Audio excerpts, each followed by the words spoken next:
Makan di kopi kelotok, ditaburi bon cabe, jadi lebih enak. Kalau lagi di Jogja, rasanya belum lengkap kalau belum mampir ke kopi kelotok.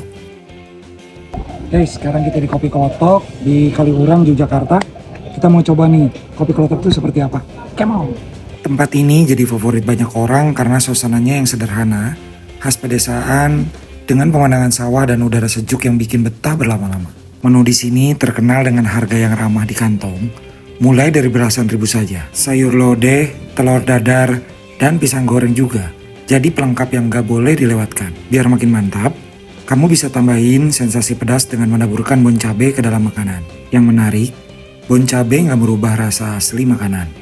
Justru dia melengkapi, menambah sensasi tanpa menghilangkan cita rasa khas dari makanan tersebut. Teksturnya pun tetap sama, jadi kamu tetap bisa menikmati makanan favoritmu seperti biasa. Ditutup oleh pisang goreng yang khas di sini, serta kopi susu yang luar biasa lezatnya. Kalau kamu pengen stok di rumah, sekalian aja mampir ke Mirota buat beli bon cabe. Jadi selain kulineran, kamu juga bisa bawa pulang rasa pedas favoritmu.